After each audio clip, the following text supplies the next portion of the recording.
un amor-odio a la psicofarmacología. ¿Por qué amor-odio? Porque sabemos que es una forma de tratamiento que dan los psiquiatras, pero pues algunas corrientes de psicología, o más bien de psicoterapia, pues están en contra del uso de la psicofarmacología. Por ejemplo, la terapia, algunas ramas de la terapia cognitivo-conductual, las terapias conductuales, el psicoanálisis, la terapia sistémica, pues como que ve satanizado esta parte de la farmacología.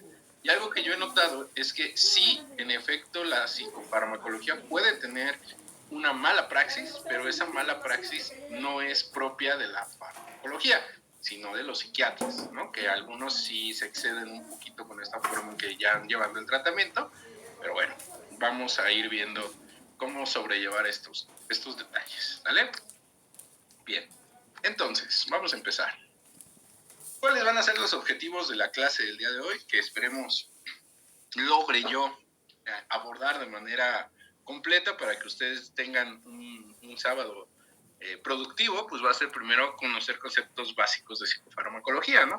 No podemos entrar directamente a saber para qué se da un fármaco si no sabemos en qué se basa, o más bien tenemos la lógica que tiene este modelo. ¿Por qué? Porque muchas veces pues vienen estos mitos, ¿no? En el desconocimiento del área, de que pues los psiquiatras solo dan un fármaco, no se detienen, solo son los que recetan los chochos, pero pues cuando los psiquiatras nos preguntan, oye, ¿y sabes cuál es la farmacodinámica del chocho?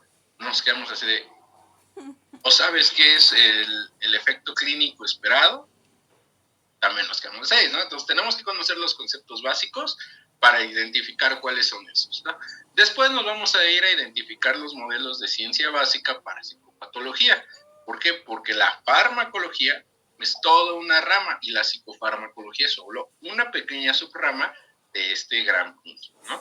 ¿Por qué? Porque utilizan los mismos modelos, pero a diferentes áreas.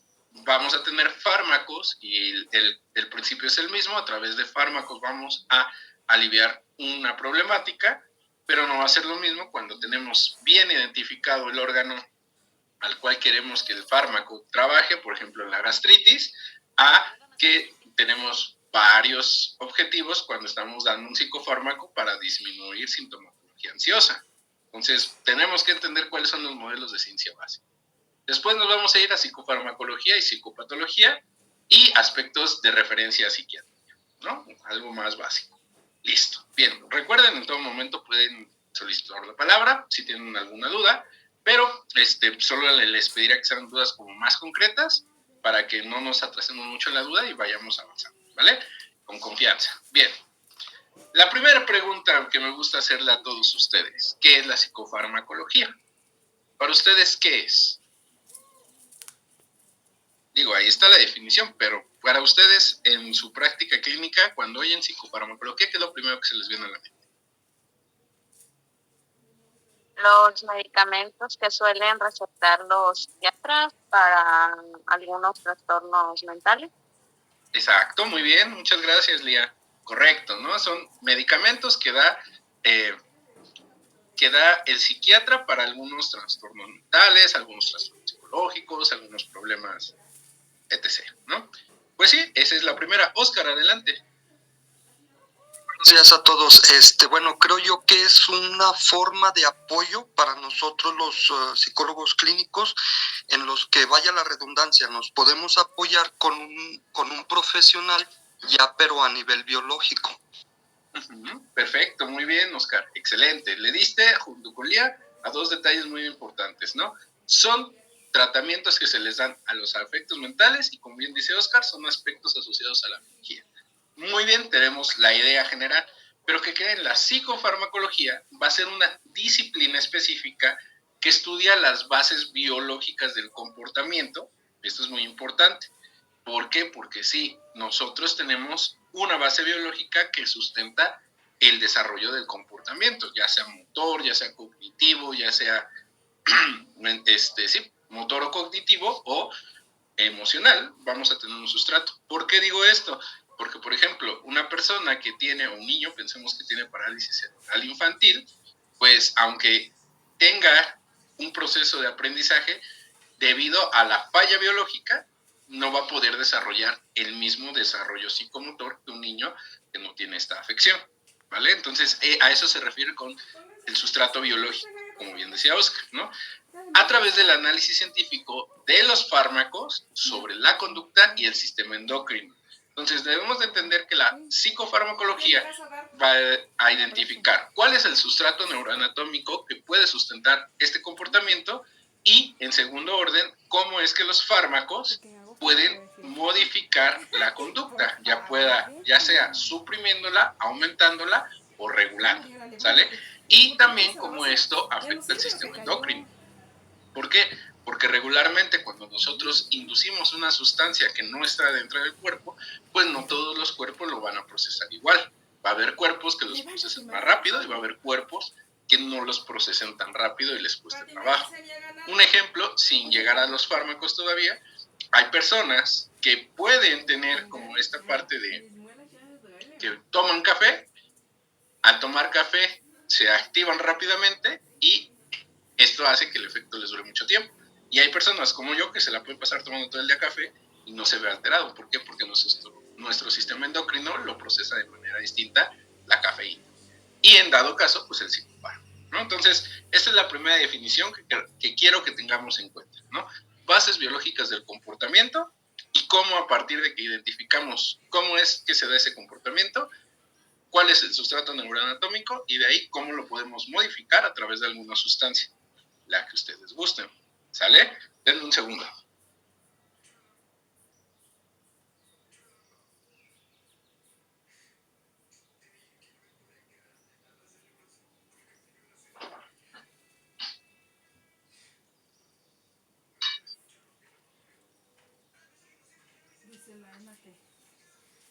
Listo.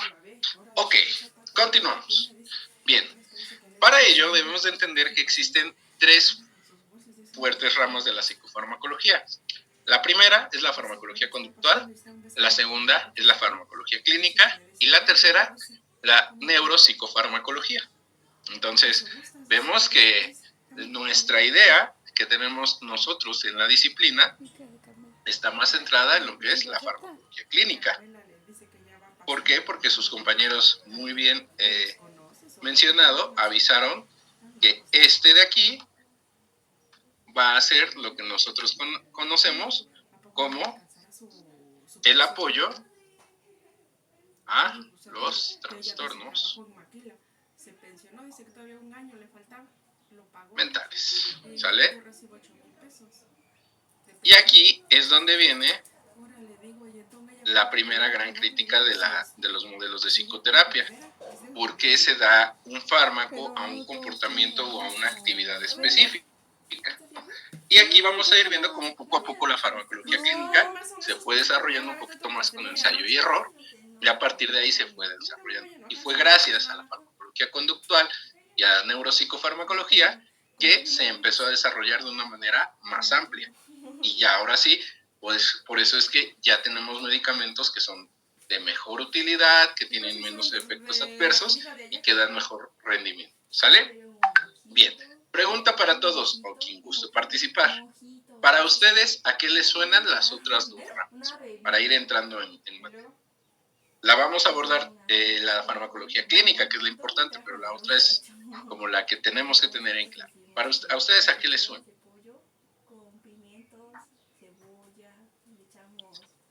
Buenos días. Hola, ¿qué tal?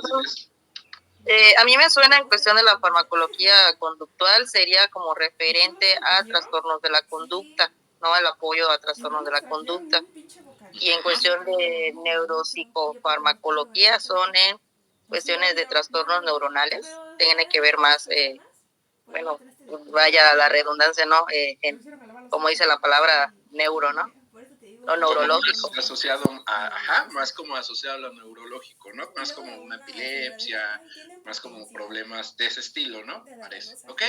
Vamos a ir entrando. Muchas gracias, Yari. Muchas gracias por la participación. Gracias. Ok, pues vamos ahora sí a entrar en detalles para ir observando cuáles son estos elementos, ¿vale? Esta parte va a ser quizá la que les cueste más trabajo o que me digan, ¿qué? ¿Cómo? Eso que tiene que ver con eso que tiene que ver con los trastornos mentales. Lo vamos a ir viendo, ¿sale? Listo. Farmacología conductual. Es una subdisciplina de la psicofarmacología que estudia las relaciones funcionales entre los fármacos y la conducta. Recordemos que conducta tiene que ver con cuestiones motoras, con cuestiones cognitivas también, de acuerdo a qué, a este último punto del análisis experimental de la conducta. Skinner por ahí, ¿no? Entonces, ¿qué es lo que utiliza la farmacología conductual? Yo identifico una conducta y a partir de medios de aprendizaje, estímulo, respuesta, consecuencia, voy a observar cómo mi fármaco altera esa conducta, ¿no? Por eso es que les pongo, utilizando para ello las técnicas e instrumentos propios de la farmacología experimental, por un lado, y procedentes del análisis experimental del comportamiento de otro. Entonces, yo quiero desarrollar el medicamento, esta nueva bebida energética que te ayuda a concentrarte 10 veces más, ¿no? Entonces, yo desarrollo este fármaco, que de acuerdo a este fármaco, yo sé que si está compuesto por cafeína, taurina y otros elementos, pueden aumentar la actividad sanguínea y eso puede tener como efecto un mayor nivel de concentración por periodos de más tiempo, ¿no? Experimentalmente, yo quiero descubrir eso. ¿Pero cómo lo voy a hacer? Bueno, pues para ello me voy a tomar herramientas del análisis de la conducta, como pueden ser tareas específicas, que permitan que yo determine que en efecto, gracias a mi tratamiento, en este caso a mi bebida, la persona está manteniendo mayores niveles de concentración que cuando no la toma, ¿sale? Ese es el primer punto. Entonces, ¿cómo es que hacemos esto? Bueno, a diferencia de lo que ustedes podrían creer, es que vamos a identificar los efectos estimulares de los fármacos. Los fármacos van a tener efectos por lo regular de dos tipos: excitatorios e inhibitorios. Excitatorios, que hacen que algo aumente la conducta, ¿no? E inhibitorios, que una conducta decremente, ¿no? Esos van a ser las primeras dos características que ustedes deben tener en cuenta de un fármaco: si es estimulante o si es depresivo, o sea, si estimula o decrementa, ¿sale? Y cómo estas sustancias influyen sobre el efecto de las variables ambientales. ¿Esto qué es?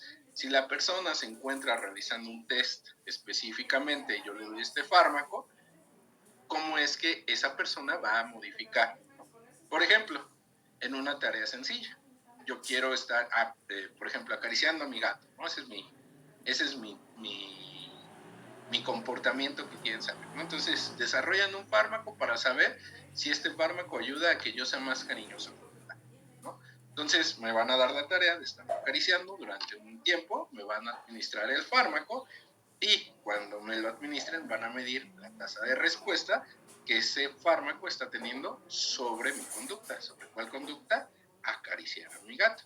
Entonces, si el fármaco tiene como objetivo que yo incremente esa conducta, si aumenta la conducta, podemos decir que es que gracias al fármaco. Si decrementa la conducta, podemos decir que es que gracias al fármaco. ¿Sale? Esas son las variables que se tienen. Entonces, la farmacología conductual se va a centrar principalmente en estudiar eso, pero solamente la parte de cómo el fármaco aumenta o disminuye una conducta específica. ¡Ay, no, Pantero! ¿Vale? ¿Dudas con esto? ¿No? Perfecto. Bien.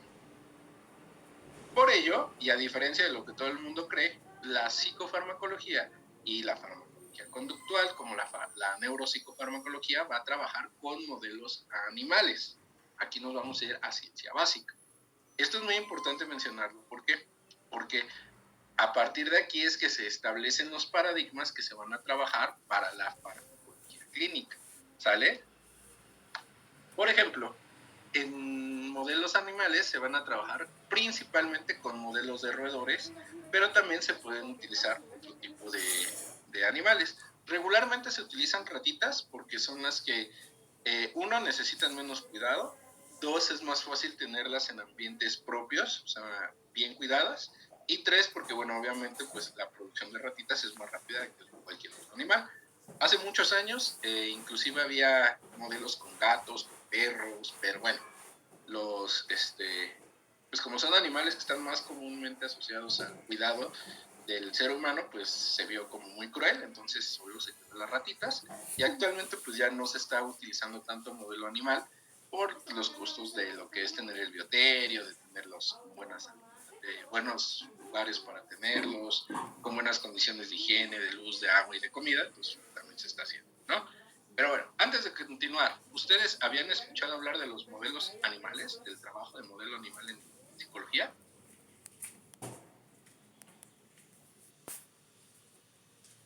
Sí, bueno, en lo personal sí. Ok, muy bien, excelente. Eso es bueno. ¿Por qué? Porque justamente aquí es donde podemos hacer. Ay, gatito pantero. Disculpen que el señor gato aquí siempre me acompaña en las clases. Listo. Hola, ¿qué tal, Oscar? Buenos días. ¿Y quién es más? Janet nos dice que ella sí. Sí, en modelos conductistas nos dice el buen Andrés. Ok, bien, pues qué bueno. Me da gusto que sí tengan como esa parte. Yo personalmente durante la formación no la tuve, me tuve que ir a meter yo a los laboratorios después.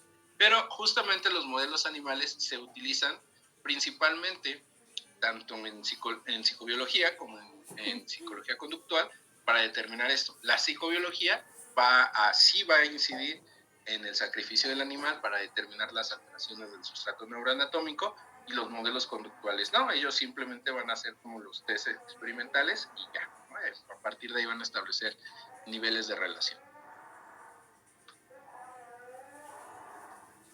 Bien, entonces, primero lo que tenemos que hacer, vamos a determinar qué animal vamos a utilizar. ¿Vamos a utilizar una rata? Perfecto. ¿Vamos a utilizar un conejo? Perfecto. Vamos a utilizar, por ejemplo, yo vi un modelo hace poco de chinchillas, lo que sea, pero identificamos la especie. Una vez que ya identificamos la especie, vamos a delimitar las conductas que son propias de la especie. Ojo aquí, ¿por qué es importante que sean conductas propias de la especie? Porque son conductas que no llevan un proceso de aprendizaje propio. ¿Esto qué quiere decir?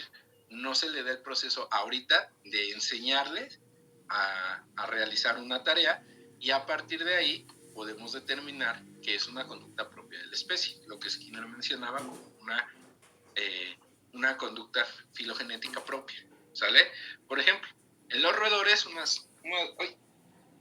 de las conductas propias de las especies de roedores es explorar. ¿Qué es esto? Pues que se la van a pasar por todos lados. La rata regularmente va a estar viendo por todos lados. Es una conducta propia de ellos. ¿Por qué? Porque van a estar buscando alimento. Entonces, explorar, nadie se los enseña. Instintivamente, las ratitas empiezan y tú las pones en un lugar que no conocen y empiezan a explorar. Comer es una actividad innata, se necesita, y por lo tanto, después de que dejan de ser amamantados, las ratas inmediatamente empiezan a buscar qué comer, ¿no? ¿Qué alimento? Otra actividad que van a tener las ratitas ya cuando van creciendo es la actividad sexual, ¿no? Aquí recuerdo mucho un experimento que hicieron donde se medía el periodo de latencia y de inicio de actividad sexual de una ratita, y también se medía el tiempo en el que tenían este periodo refractario. O sea, cuando la ratita macho como que mantenía este espacio de que ya no podía para el segundo round, ¿no? Entonces, fue muy interesante porque en el experimento observaron que una rata puede tener hasta 30 copulaciones durante una hora, y después de esas 30 copulaciones, si es la misma ratita, hembra con la que está, empieza a disminuir y su periodo de latencia empieza a...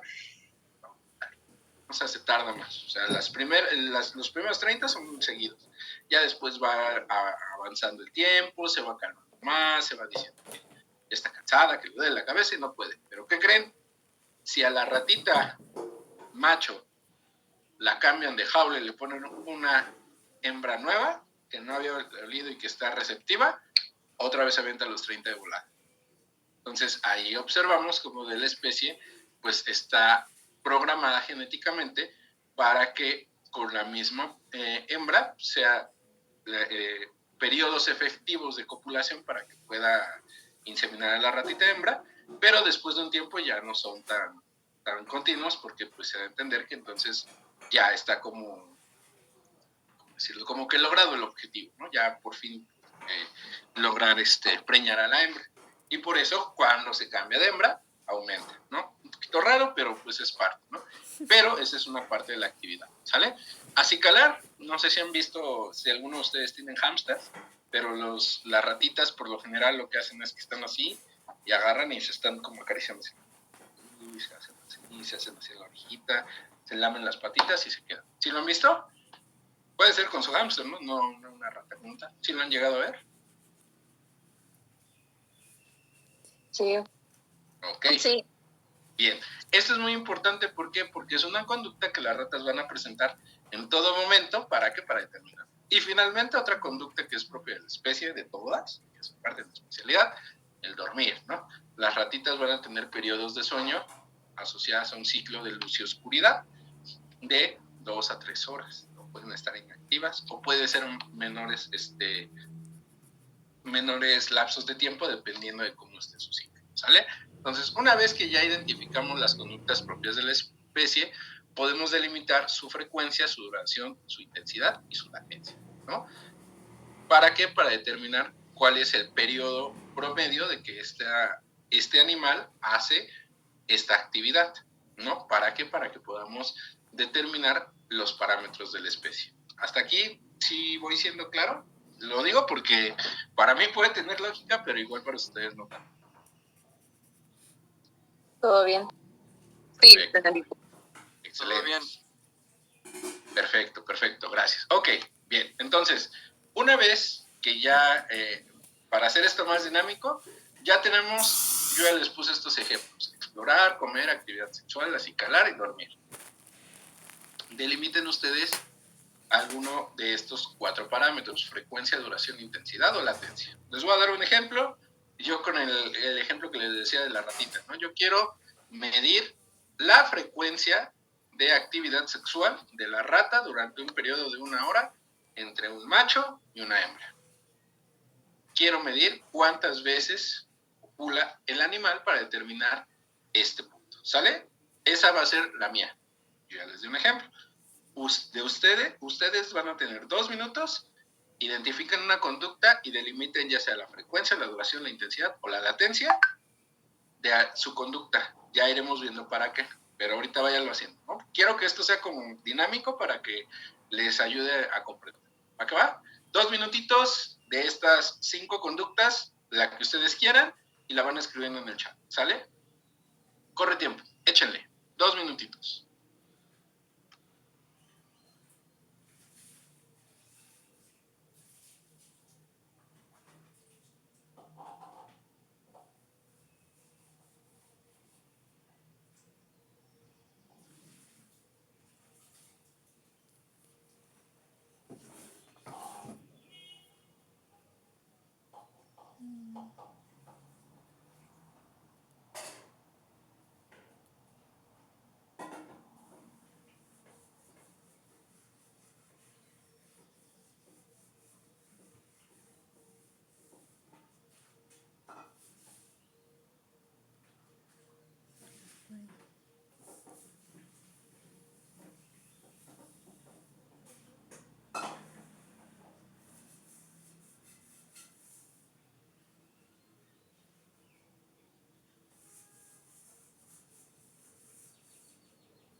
Listo, chicos, tiempo.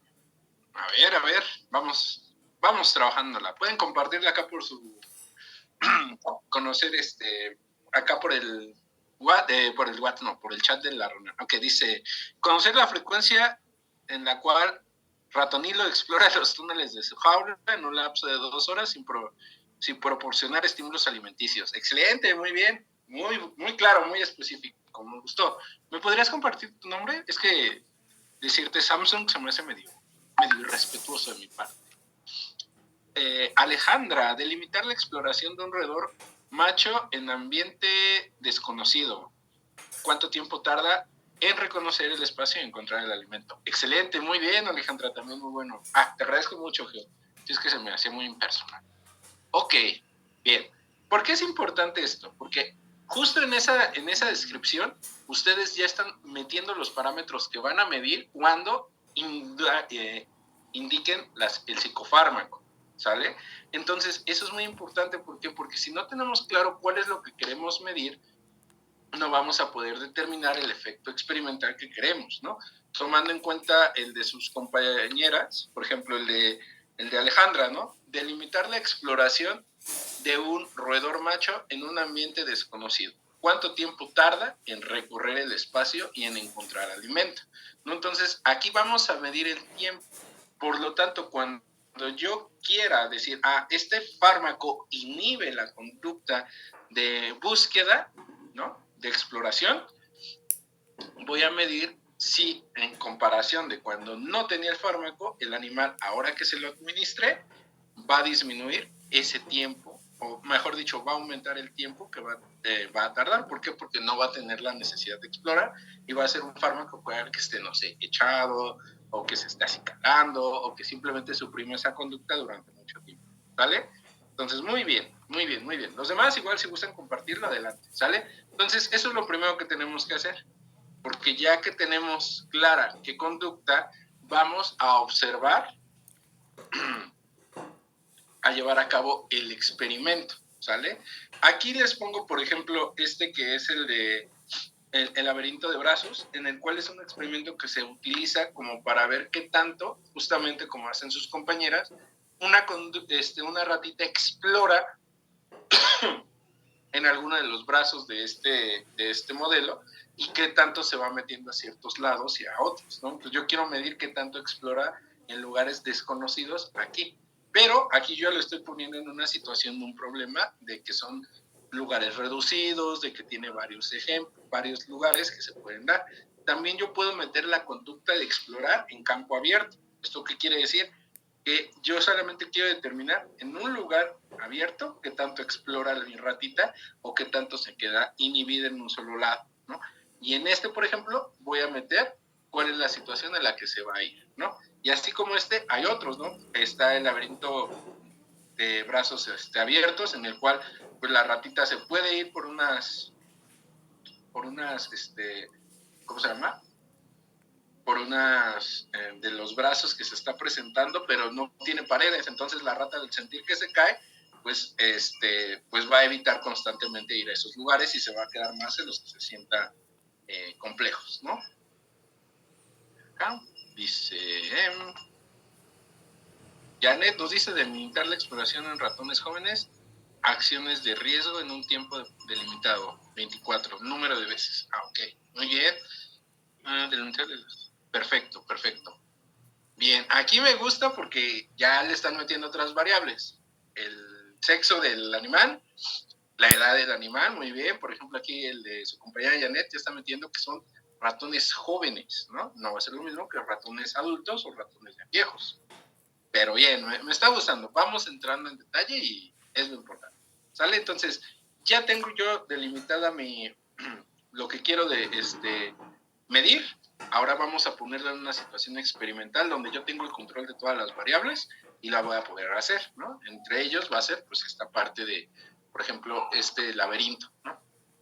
Y así como hay otro, por ejemplo, hay modelos conductuales que buscan generar estrés en el animal y lo que hacen es que los meten en un como tubito. Obviamente el animal puede entrar bien, pero los inhiben motoramente. O sea, hagan de cuenta que entran en como en este tubo, entra la ratita acá llega justo en medio y le tapan la salida de acá. Entonces se quiere regresar y le tapan la salida de acá. Obviamente el tubo es transparente y está la ratita ahí inmóvil. Entonces ahí miden cuánto tiempo se la pasa ahí y empieza a presentar como conductas de estrés. ¿Ok? Esto es como una parte. Hay otros experimentos, esos más asociados hacia los modelos conductuales de depresión, en los cuales se pone la ratita en un vaso de agua para que esté nadando. Es nado forzado. Entonces la ratita, pues instintivamente va a empezar a nadar. ¿Para qué? Para no hundirse. Y lo que vamos a medir es cuánto tiempo tarda la ratita en dejar de luchar por nadar, ¿no? Que agarra y se suelta y se empieza a hundir y ya ahí lo saca, ¿no? Por ejemplo, en sueño hay uno que me gusta mucho, que me tocó verlo en alguna ocasión, que se pone a la ratita como en un... Sí, pues hagan de cuenta que es como una tablita.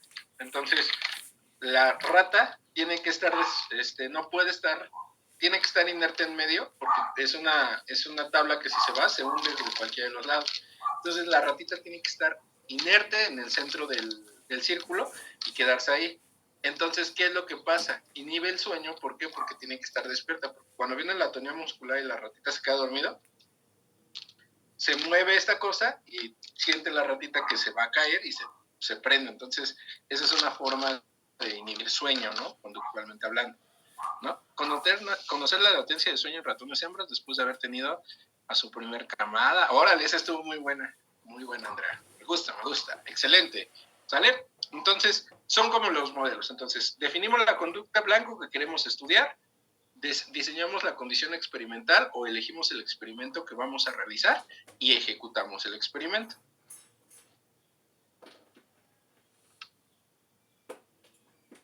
Bien. Una vez que ya tenemos el experimento definido, que ya lo ejecutamos una vez sin que haya como una sustancia, pues ya tenemos, ¿no? Por ejemplo, a los que compartieron su experimento, ahora, imaginemos en condiciones experimentales, ¿no? Ya tienen su resultado, ustedes defínanlo, ¿no?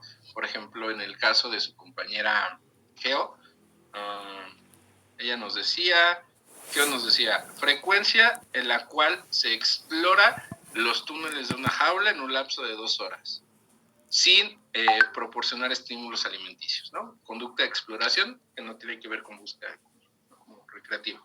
Entonces, pensemos que en el experimento de Geo, en la primera parte, encontramos que la rata exploró aproximadamente 20 veces durante 2 horas sin buscar comida, ¿no? Como que nada más salía, olfateaba, andaba ahí por la jaulita y regresaba. Tuvo 20 veces, ¿no? Entonces, ese es nuestra línea base. Ya sabemos que esta rata en el experimento se tardó 20 horas, ¿ok? Bien, una vez que ya tenemos esa línea base, vamos a administrar el fármaco. Regularmente a las ratitas, el fármaco se le administra de manera intravental o intraperitona. O sea, si agarramos a la ratita, acá, la sometemos sin dañarla, y ya sea nosotros, preferentemente algún compañero, llega con la aguja y ahí en medio de la barriguita le inyectamos el fármaco, ¿no? Ojo aquí, cosas muy importantes: las ratitas, mientras más grandes, muerden más duro y orinan y defecan más, como una forma de ahuyentarnos, ¿no? Pero para eso tenemos las balas, es lo bueno. ¿Ok? Entonces, inyectamos el fármaco, dejamos que el fármaco haga su efecto, o sea, que sea absorbido por la sangre, esperamos el tiempo de latencia del fármaco, y ¿qué creen? Volvemos a correr el experimento. Entonces, volvemos a ponerlo ahí. Adelante, mi queridísima Geo. Entonces, por ejemplo, si yo ya me di cuenta que la línea base es que exploró ratonilo 20 veces y el fármaco que yo quiero, digamos, que crear o que estoy estudiando es excitatorio, y al momento de, de administrarlo, puede ser que sí se dé, así como puede ser que no tenga respuesta. Correcto. Vamos a ver, nuestra hipótesis es de que el fármaco el fármaco Michirin, por decir algo, va a aumentar la conducta, va a ser un fármaco excitatorio de la conducta, ¿no? Va a activar más, ¿no? Entonces, administro el Michirin a la ratita, lo pongo en la condición experimental y mido realmente si aumenta la frecuencia. ¿Y qué crees? Da los 20. Como es una condición experimental donde nosotros ya introducimos el fármaco, me doy cuenta que Michirin no aumenta la conducta de explorar. Entonces no es tan excitatorio. Entonces yo tengo que observar por qué, por la dosis, por la cantidad. ¿Puedo aumentar la dosis? Sí, pero ¿qué crees? Se me murió la rata, entonces no es la dosis.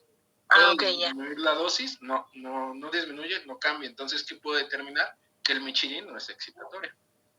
¿Sí? Entonces tengo que conocer las variantes, pero a la par puedo experimentar con el Michelin, pero aparte de experimentar con ratonilo, ¿puedo experimentar con bigotes al mismo tiempo? ¿Bigotes, otra ratita? Sí. Ajá. Ok. Sí, o sea, de hecho, regularmente lo que se hace, digo, bueno, es como, lo estoy simplificando, pero sí lo puedes hacer con varios roedores. O sea, puedes hacerlo con varios roedores para que veas los efectos. Digo, ahorita yo lo estoy diciendo de uno, pero sí se y hasta se podría hacer con diferentes roedores de diferentes razas o de diferentes edades o de diferentes como variables, ¿no? Para ver si el medicamento, en este caso el Michelin, está afectando o no, ¿cierto? Exacto.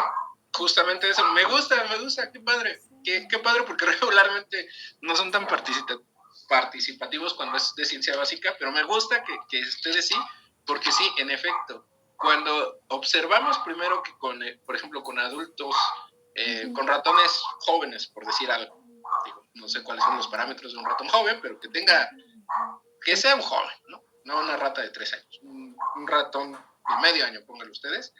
Miren, ¿qué creen? Estos ratones jóvenes sí aumentaron. Ahora vámonos con ratones más chicos. Ahora vámonos con ratones más grandes para aumentar el espectro. Pero sí se va haciendo, pero es gradual. Es gradual. De hecho, les pongo un ejemplo. En alguna ocasión estuve en el laboratorio del doctor Prospero, Oscar Prospero, y al principio cuando tú vas a empezar a diseñar un fármaco, es lo que nos decía, tiene que ser como que un target muy específico. Jóvenes, adultos o ratas viejas, para que determines en esa población si va a ser y ya de ahí te vas a extender. Pero bien, muy bien, me da gusto. Es padre cuando participan tanto. Gracias a todas las compañeras. Bueno, regresando. Entonces, administro el fármaco, corro de nuevo el experimento y observo los resultados. Entonces, ahora sí, con los resultados se determina si el fármaco tuvo efectos en la conducta blanca. Por ejemplo, en ratonilo, el explorar. El fármaco, mi objetivo era que aumentara la exploración, que disminuyera la exploración. Pero tengo ya dos variables, el A y el B. El A sin el fármaco y el B con el fármaco. Entonces, dependiendo de eso, yo ya puedo determinar, sí, aumentó la conducta de exploración con el Michirin. Sí aumentó. Entonces lo puedo determinar, ok, vamos a replicar el experimento. El experimento, esto se corre como unas 3-4 veces, ¿no? Por rata. Entonces, imagínense, 4 veces por rata, tienen aproximadamente un grupo de 12 ratas, se estarán llevando ahí como unas 6-7 horas aproximadamente si les va bien el día que corren experimentos. ¿Ok? Sí, es muy, muy laborioso y muy complicado. Pero bueno, entonces, ya que aumenté esto, el punto aquí con la psicofarmacología es que yo digo, ok, el Michirin sí aumenta la frecuencia de búsqueda de lugares, espacios abiertos, ¿no? Y ahora ya me puedo ir con más variables, ¿no? Y ya puedo determinar después de cierto tiempo que este fármaco tiene efectos sobre esta conducta. Pero ojo aquí, lo único que me interesa es saber si esa conducta aumenta o disminuye. Si me dicen, oye, pero tú sabes cuáles son los efectos que tiene en el sistema nervioso central, el psicofarmacólogo va a decir, no, eso no es mi área de trabajo. ¿Por qué? Porque no busco comprender cuáles son los mecanismos cerebrales en los que el fármaco actúa. A mí nada más me interesa saber si esta conducta aumenta o disminuye. ¿Por qué? Eso ya es otro rollo, no es algo que me interesa. ¿Sí?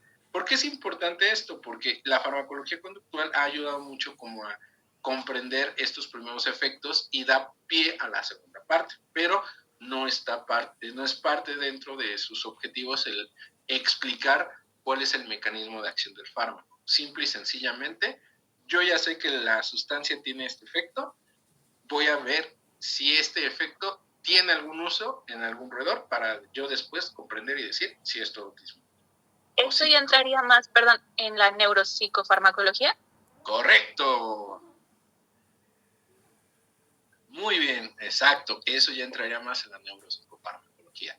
Alguien levantó la mano, nada más que ya no alcancé a ver. ¿Quién fue? Yo, es que tenía justamente, bueno, un poco la duda que ya se respondió, pero por ejemplo, también en la neuropsicofarmacología podríamos ver los efectos a largo plazo de el medicamento o el fármaco que se le dio a la rata, es decir, a lo mejor afectó o desarrolló ciertas enfermedades neuronales o del sistema general, como endocrinológicas, y eso también sería estudio de la neuropsicofarmacología. Correcto, muy bien, sí, exacto. En la neuropsicofarmacología, ya vamos para allá. En la neuropsicofarmacología vamos ahora sí a ver cuáles son los mecanismos cerebrales asociados a esa conducta y también cuáles son los efectos secundarios de eso. O, si bien, como ustedes decían, cuáles son otras variables, ¿no?, que se pueden ir dando. Por ejemplo, la doctora Mónica Méndez Díaz estudia el sistema endocannabinoide del receptor CB2 y ella, a partir de ese receptor, busca cuáles son todas sus variantes en sueño, en actividad sexual, en conductas depresivas, en conductas ansiógenas, pero a partir de ese receptor.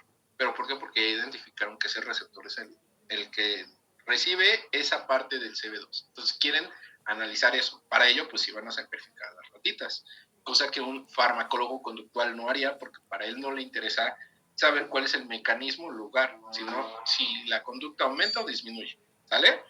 Entonces, es muy importante porque, y ahorita lo iremos hilando todo esto en clínica, no se me desesperen. Yo sé que ahorita me van algunos, si no es que la mayoría se me quedan, ¿por qué habla de ratas si nosotros no trabajamos con ratas, trabajamos con seres humanos?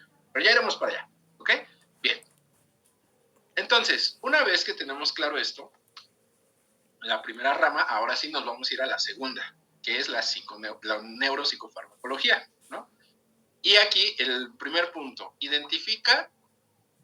radica en identificar los sistemas neuronales que se llevan a la acción de los fármacos sobre la conducta. Aquí sí me interesa saber dónde actuó el fármaco, cómo actuó, cómo se procesó y a partir de ahí, cómo esto alteró la conducta. ¿Sale? Cosa distinta a, ojo acá, déjame lo regreso.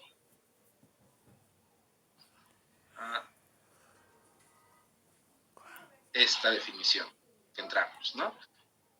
Aquí utilizo sustancias experimentales para determinar si estos aumenta o disminuye a través de un modelo de análisis experimental de la conducta, ¿no? Antecedente, estímulo, respuesta, consecuencia. Diseños AB, ABA, diseños línea base múltiple. Los voy a utilizar, pero aquí nada más quiero determinar si esta disminuye o aumenta y cuáles son las variables que aumentan, ¿no?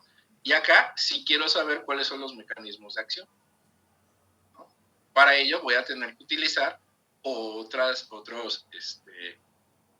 pruebas que me permitan determinar, ¿sale? Entonces, para que vayan ahí, la presentación se las hacen llegar, pero para que ustedes también vayan haciendo sus asociaciones, ¿sale?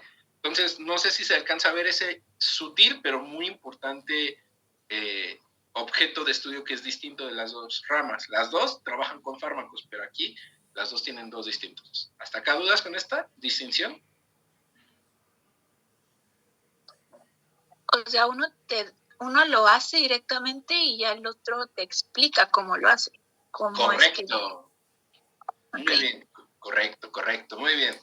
Sencillita, me gustó cómo lo sintetizas, ¿sale? Bien, para ello, los modelos de neuropsicofarmacología pues van igual a utilizar directamente modelos explicativos, pero ya vamos a ir a determinar cuáles son las variables que yo ya quiero estudiar, ¿no? por ejemplo, yo les traigo los modelos animales de ansiedad. Entonces, y aquí ya empezamos a hablar un poquito de aspectos clínicos. Ya no estamos como que querramos medir el análisis, la frecuencia y la intensidad, ¿no? No, aquí ya estamos diciendo que existen conductas tipo ansiedad, ¿no? Regularmente en seres humanos, la ansiedad se va a manifestar por los cambios físicos que se van a presentar, ¿no? El aumento del ritmo cardíaco, ¿no? Por ejemplo, la taquicardia, la sudoración y muchas veces conductas de evitación para evitar esas situaciones, ¿no? Pero formalmente en los modelos animales dicen, bueno, obviamente nosotros no podemos hacer que una persona tenga ansiedad, en que le demos un fármaco, sacrifiquemos a la persona y analicemos inmunohistoquímicamente cómo es que se está trabajando. Entonces vamos a hacer una traslación, ¿no? Entonces, las ratas regularmente, ¿qué hacen? Yo mencioné que una conducta clara que tienen es explorar, ¿no? Explorar. Entonces, en este experimento, a diferencia del anterior, aquí yo lo pongo en una condición donde la ratita va a tener esta situación donde instintivamente va a evitar los brazos abiertos, o sea, los que no tienen protección a los lados. ¿Por qué? Porque instintivamente la rata va a sentir miedo y por lo tanto lo que voy a hacer es que voy a medir que la rata pues va a evitar salir a esos brazos elevados, ¿no? Entonces, ¿qué es lo que pasa? Una rata que presenta ansiedad pues se va a quedar todo el tiempo inhibida en alguno de los lados de los brazos que sí tienen protección. ¿Sí me doy a entender? Porque siento que no. Con confianza, chicos, con confianza. Sí, O sea que vamos a, como que le estamos generando la ansiedad y en vez de salir a explorar, entonces se va a retraer, ¿se podría decir? Exacto, muy bien, exacto, sí sería eso. Se va a retraer y se va a ir directamente a alguno de los dos brazos, ¿no? Acá o acá, en este de aquí o en este de acá. Se va a retraer. Entonces, ahí ya estamos midiendo una conducta de qué tipo, evitativa, ¿no? Ya no explora, ¿no? Entonces se va a quedar como retraída en alguno de los dos lados. Otras ratas lo que pueden hacer es de que se la van a pasar cotorreándola por los dos lados de los brazos abiertos, de los brazos cerrados, ¿no? Entonces, esa sería una conducta todavía un poco más adaptativa para la ratita, para que no tenga tanto estrés, ¿no? Pues aquí estoy aquí, cruzo con cuidado en esta parte del medio, cruzo con cuidado, veo que me puedo caer, ¿no? Me voy al otro lado para no morir. Y me regreso y estoy de un lado, al otro lado, ¿no? Y observamos también que tanto la rata va a explorar en esos dos lados. Y ustedes me van a decir, oye, ahora sí, pero lo que queremos es medirle la ansiedad, no tanto ver si evita o no evita. Bueno, ya que vimos que la ratita ya se empezó a mover, que ya está saliendo, que ya no está tan retraída, pues ahora sí, la ponemos en uno de los brazos abiertos y le cerramos los dos. Entonces, ¿qué va a hacer la rata? Pues va a presentar conductas de ansiedad, ¿no? Va a estar inhibida, va a estar como inmóvil para no caerse, o va a caminar muy, muy despacito, o va a buscar como entrar a la parte donde está protegida, o ya en el último de los casos se va a quedar justamente en la parte del medio. Dame un segundito. En esta parte de aquí. De aquí. O sea, ya cuando la rata ve que ya no hay escapatoria, se va a quedar aquí. En ese huequito. Ahí se va a quedar hecha bolita porque no puede entrar a los brazos que la cubren, pero no quiere salir, ¿no? Entonces ahí ya es cuando le generamos mucho miedo. Y pues va a presentar algunas otras conductas como va a ser orinarse o defecarse como parte del miedo. Entonces ya podemos decir ahí que la ratita ya está ansiosa, ¿no? ¿Hasta acá todo bien? Sí. Perfecto. Sí, Sí, maestro. Ok, excelente, excelente. Pueden decirme Horacio, ¿eh? No se preocupen, ahora sí que solamente cuando me hacen enojar, ahí en los trámites del INE, ahí sí saco a relucir los títulos, pero de ahí en fuera no. Ok. Sí, mide el afrontamiento al estrés. Muy bien, Janet, excelente. Entonces, ya que estamos ahí, vamos a observar, ahora sí, ya tenemos como este modelo ansiógeno bien desarrollado, ¿no? Entonces, vamos a desarrollar todo esto durante varios años y vamos a empezar a sacrificar a las ratitas. Bueno, no años, sino durante varios experimentos vamos a sacrificar a las ratitas. Y vamos a observar que, por ejemplo, las ratitas que se quedaban inhibidas en alguno de los brazos directamente y no se movían para nada a pesar del tiempo, observamos que la amígdala está disminuida, tiene menor amígdala, por decirlo así, la ratita.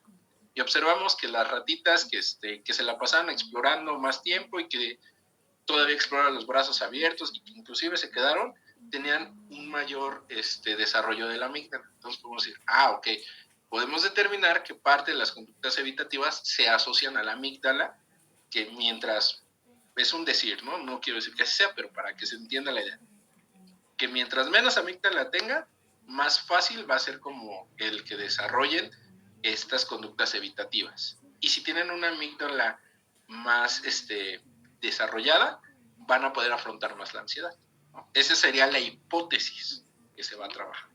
¿Sale? Ahora yo les preguntaría, si ustedes tienen esta hipótesis, ¿cómo la podrían contrastar para saber que la amígdala aumentada te da más afrontamiento y la amígdala menos disminuida va a por decirlo así, ¿cómo decirlo? A hacer que presentes menos, más ansiedad? No sé si me di a entender.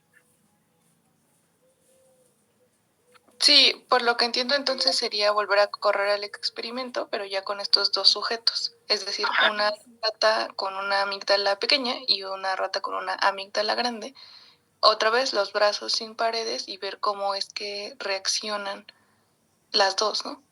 Exacto, muy bien, excelente, mi estimadísima Angélica, muy bien. Pero tú todavía eres una persona muy benévola para el campo de la ciencia básica. Regularmente lo que hacen cruelmente la mayoría de los experimentadores es, pues extirpamos o dañamos la amígdala y vemos más rápido, ¿no? Entonces agarramos otro grupo de ratitas, pues, les quirúrgicamente afectamos esa área y observamos cómo la conducta.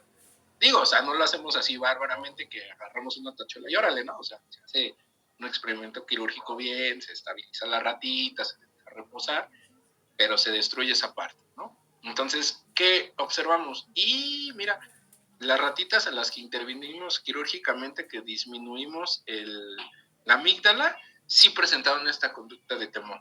Entonces podemos asociar que las conductas de temor están asociadas directamente con la función de la amígdala tal, ¿no? Más o menos, es parte del ejemplo, ¿sale? Eso es lo primero que quiero que quede claro. Ya vamos a ir viendo para qué vamos a hacer esto. Adelante, Oscar. Sí, bueno, yo tengo por ahí una observación. En un caso también se vio que les hacían no tanto la extirpación de la amígdala, pero les hacían algo así muy parecido a lo que es la lobotomía, donde les daban pequeñas pulsiones a cierta parte, ahora sí que específica, para medir o ver algún comportamiento en concreto.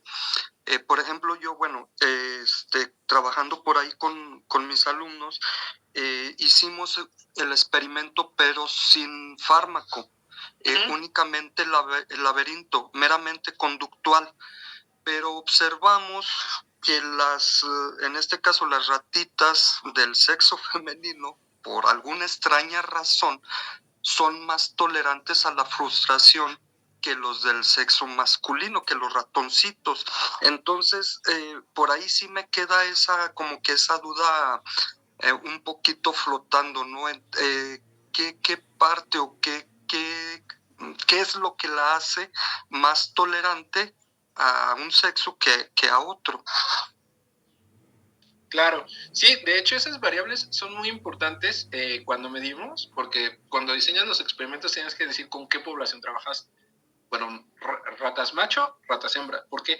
Porque filogenéticamente las ratas hembras son más tolerantes a la frustración, porque dependiendo de la especie, como que tienen que aprender a sobrellevar más, porque tienen que vivir más para procrear más a la especie. Los ratones macho, como cualquier buen macho de cualquier especie, nada más estamos diseñados para la procreación y nuestros fines hasta ahí. ¿Por qué? Porque la hembra regularmente es la que cría a las crías, a las ratitas bebés. Es la que las amamanta, es la que las cuida hasta que crecen y se van las ratitas, y es la que va a estar como protegiéndolas. Inclusive se ha observado que las ratas hembras son más agresivas cuando se quiere atacar a sus crías que los machos. Los machos agarran y están ahí, las huelen y se van y ni pelan, ¿no? Se van por los cigarros los ratoncitos. Pero tiene que ver con las variables filogenéticas de las especies, ¿vale? Bueno, ok, retomando un poquito, ¿no? Entonces, tenemos el modelo de ansiedad, inhibimos esa parte y a partir de ahí ya podemos determinar que ese sustrato neuroanatómico está asociado con esto que llamamos ansiedad, ¿no? Por acá decíamos el sistema límbico, eso ya es cuando lo vamos asociando y lo vamos desarrollando todavía más hacia los seres humanos, pero ahorita con roedores así nos vamos quedando, ¿sale? Entonces, una vez que ya tenemos esto, ok, bueno, ya sabemos que mientras haya más amígdala o menos amígdala, vamos a ver. Pero, ¿qué hacemos con estas ratitas que tienen amígdala disminuida? Pues, ¿qué te parece si probamos este fármaco excitatorio para ver si realmente puede aumentar las conductas de exploración y de tolerancia al estrés? Ahí entra la conductual, ¿no? Ajá, exacto, muy bien.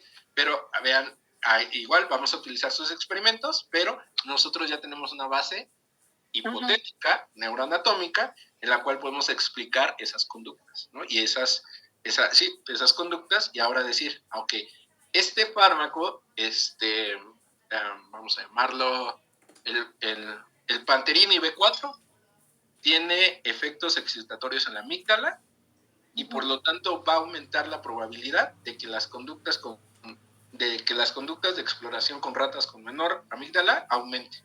Esa es mi hipótesis. Entonces, nuevamente agarro a la ratita, le meto el Panterín, lo inyecto, corro el experimento y observo. Y ahí sí puedo determinar que sí, estas ratitas aumentaron la conducta exploratoria. Entonces, yo digo, ok, al parecer el Panterín sí tiene. Vamos a ver si las sustancias actuaron donde yo quería. Sacrificamos a la ratita, observamos, hacemos análisis de sangre y hacemos análisis histológicos y observamos si el fármaco se concentró en el área donde yo quería, ¿no? Y por ejemplo, ¿cómo lo hacemos? Porque además de administrar el fármaco lo administramos con pigmentación específica para esa zona. Entonces, si tiene mucha pigmentación, ¿qué quiere decir? Que el fármaco sí actuó ¿dónde? En la zona que queríamos. En la zona que queríamos, en este caso en la amígdala, en mi ejemplo sería la amígdala, y por lo tanto podemos decir, entonces, el Panterín tiene efectos excitatorios en la amígdala, que esto puede mejorar para la ansiedad en roedores, ¿sale? Uh-huh. Entonces ya tenemos esa parte básica, ¿no? Y ahora nos vamos ya a la parte, ahora sí, directamente, ok, el Panterín está compuesto por Fuluni y por Sony. Vamos a observar, eso es lo que compone, estos son algunos efectos adversos que se han visto en roedores, vamos a tratar de disminuirlos y vamos a llevarlo con seres humanos. Pero para esto vean todo el camino que tuvieron que hacer. Un roedor, una generación y otro, ¿sí? Vamos a ir ahorita ir dando otro ejemplo, porque veo que hay varias manos levantadas y no me gustaría dejarlos con las manos levantadas, sería una falta de respeto. Adelante. Creo que fue Janet la que levantó la mano. Sí, mi comentario iba más respecto a esto que mencionabas sobre el proceso en el que se analiza. Mencionabas hacer el estudio con contraste una vez que se suministra el fármaco y también va con estos electrodos o nodos para iluminar justamente en el momento en el que la conducta se presenta, ir iluminando si el área es afectada por el fármaco o no, y así poder resolverlo más rápido. Y justo, ¿no? Es trabajo de investigación que se va haciendo en un periodo largo, que debería de ser, a veces es transversal y en otras ocasiones es longitudinal. Entonces sí es importante, como decías tú, poner como el objetivo claro, ¿no? De lo que queremos observar, y en este caso pues ya se va sumando tanto en el ambiente conductual como en la parte neurológica, que nunca están separadas, claro. No para nada. En efecto, no están separadas, pero finalmente el objetivo de yo separarlas así es como para, bueno, vayamos a la parte clínica, que es la importante del curso, como que tengamos ya claro de, porque justamente vamos a encontrar como que todos este punto de críticas que dicen de, es que cómo pueden decir que este fármaco utiliza esto para lo que se le denomina depresión. Si no conoces de los modelos translacionales que vienen desde ciencia básica, pues puede que te entre la duda. Pero muy bien, le agradezco. Yo el de los electrodos lo había escuchado para medir como actividad propia durante la situación como más en vivo, y como para determinar, llevar el registro electrofisiológico. No sabía que se llevaba también para medir la parte conductual. Yo me quedé mucho en los modelos, por ejemplo, de cannabinoides, que siempre es así. O sea, como que se corre el experimento, se trabaja, se sacrifica la ratita y se ve si se pigmentó, pero siempre es grato conocer a otra colega que tiene más conocimientos de otras áreas de la neuropsicofarmacología. Le agradezco mucho su participación. Entonces, bueno, listo. Entonces, retomando. Entonces, ya tenemos estos aspectos. Ahora sí ya podemos decir que estos fármacos se van a ir dando y cuáles son los sustratos neuroanatómicos, ¿no? Aquí les traigo un ejemplo, ¿no? De cómo es que se trabaja, ¿no? La amígdala y el hipotálamo y su relación con las respuestas tipo ansiedad, ¿no? Con ello evalúo si el fármaco tiene efectos en el área cerebral específica, ¿cuál? La amígdala y el hipotálamo, ¿no? Y cómo es que se va dando. Y aquí les pongo una parte de lo que decía su compañera de cómo es que se va registrando. Ahí. De acá.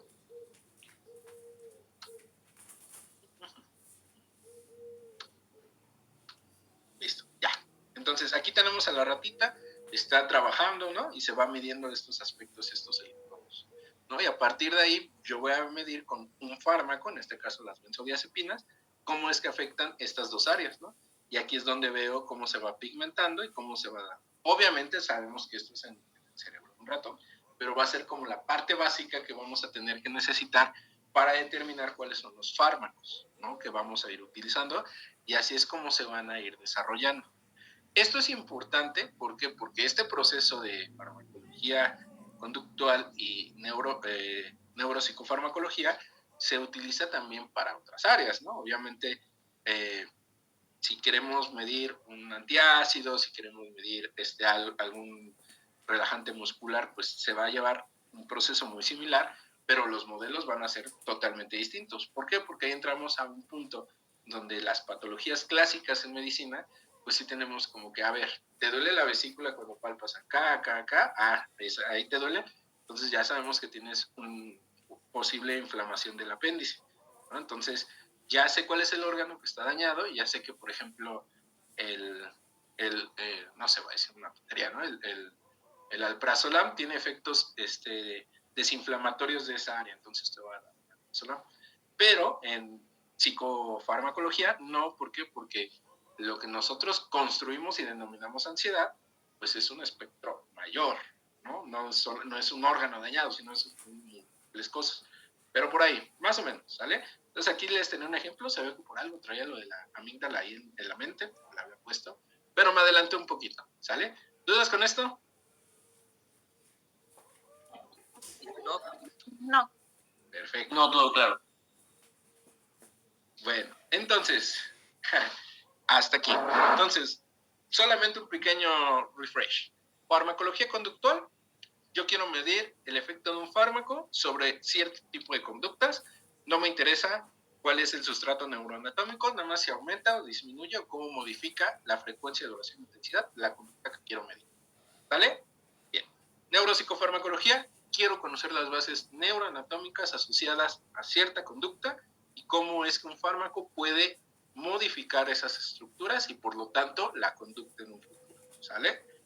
Aquí les voy a dar un ejemplo final para ya pasar a la parte buena, que es la parte de farmacología clínica.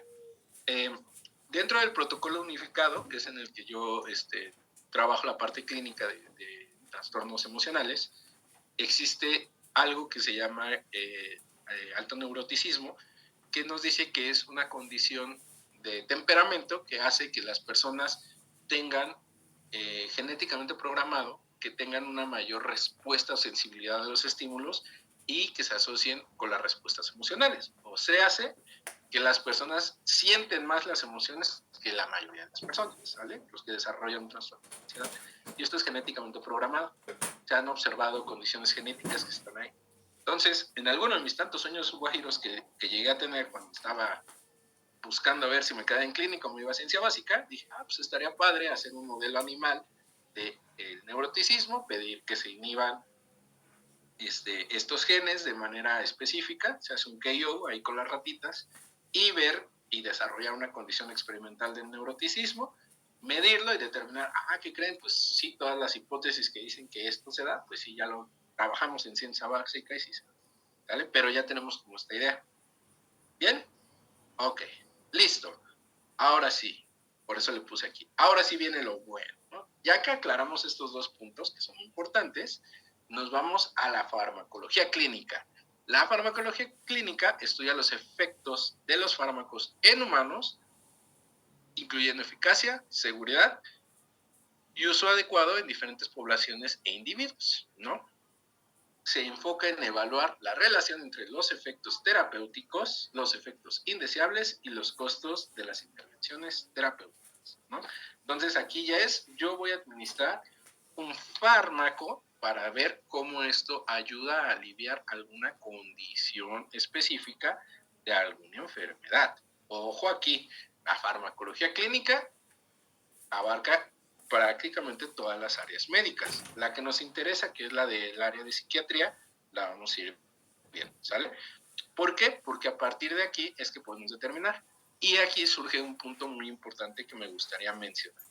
Tradicionalmente se le ha criticado mucho a la psiquiatría que ellos fue a través de ensayo y error que fueron desarrollando la mayoría de los psicofármacos, ¿no? Por ejemplo, hay un autor español muy crítico de la farmacoterapia que se llama Marino Pérez Álvarez, dice, y es cierto, que se observó que el uso de los antidepresivos se dio porque había pacientes en los hospitales psiquiátricos que se quejaban de dolor abdominal y les daban un medicamento, y se dieron cuenta que esos pacientes, al tomar ese medicamento para el dolor abdominal, disminuían como la parte melancólica de la depresión. Entonces dijeron, puede ser que entonces este medicamento, ahorita no recuerdo cuál es el que menciona, voy a decirlo como de manera general, que el paracetamol ayuda a disminuir estas respuestas melancólicas de la depresión.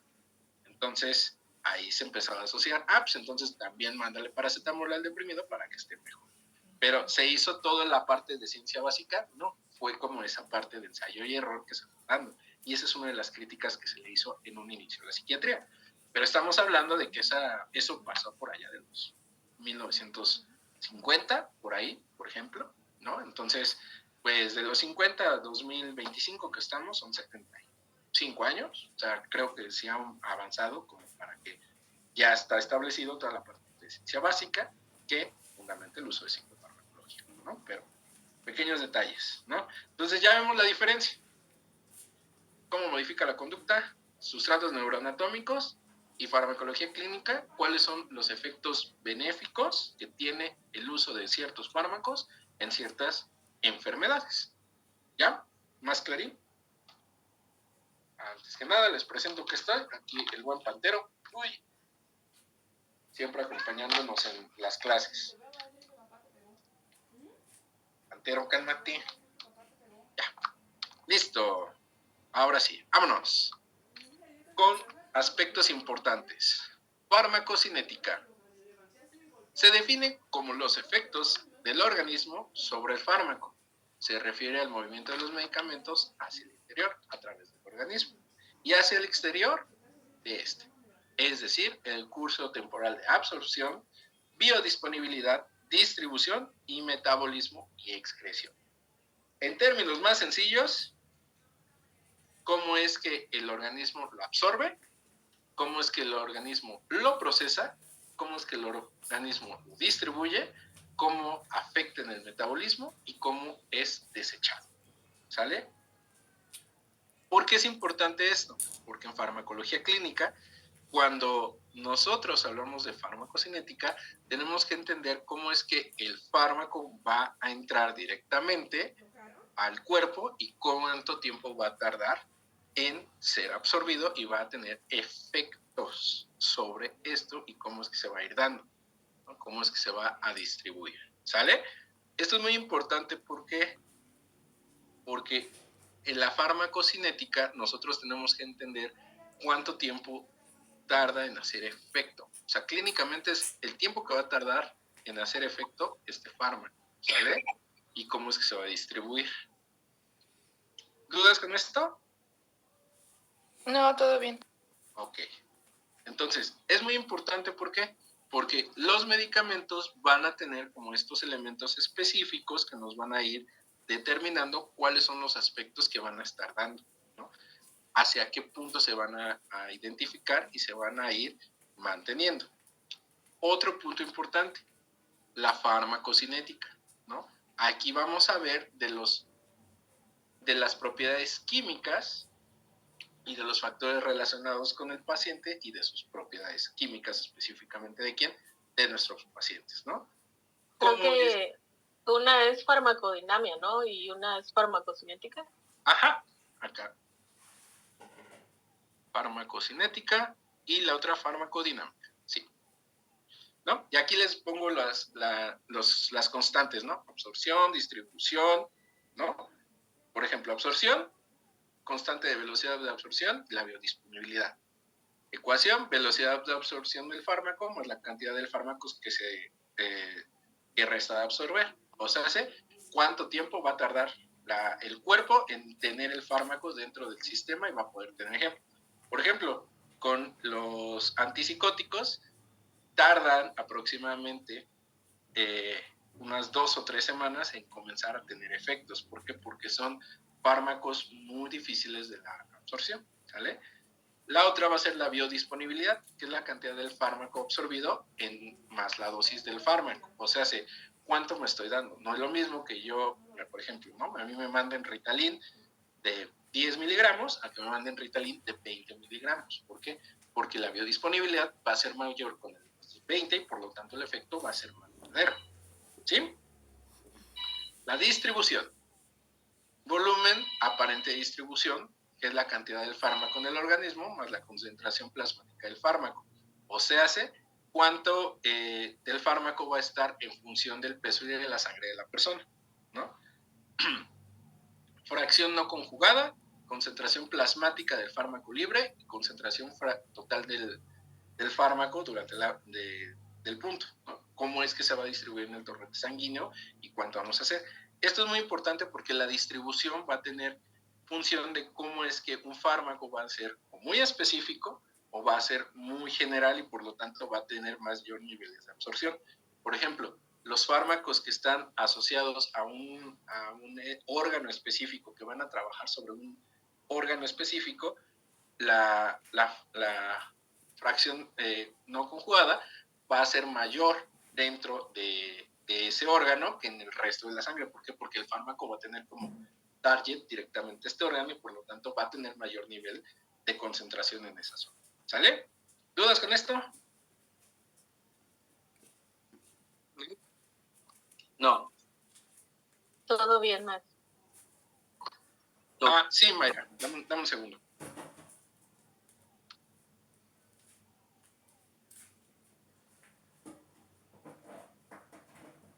No sé si era este. No, el farmacodinámico, ahorita lo vamos a ver más adelante. Tranquila. Es que leí farmacocinético. Listo.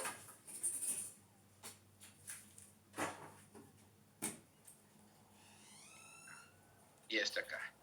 Eliminación, metabolismo y excreción, velocidad de eliminación, cuánto tiempo dura en el sistema durante el fármaco que se está presentando, la depuración, por dónde se va a dar, la depuración renal, el tiempo cuando un fármaco específicamente va a tener efectos casi siempre por la sangre, ¿no? Por ejemplo, a mi padre le mandan, como tiene problemas tiroidales, le mandan un fármaco que hace que su orina sea muy, muy fuerte y muy apestosa. ¿Por qué?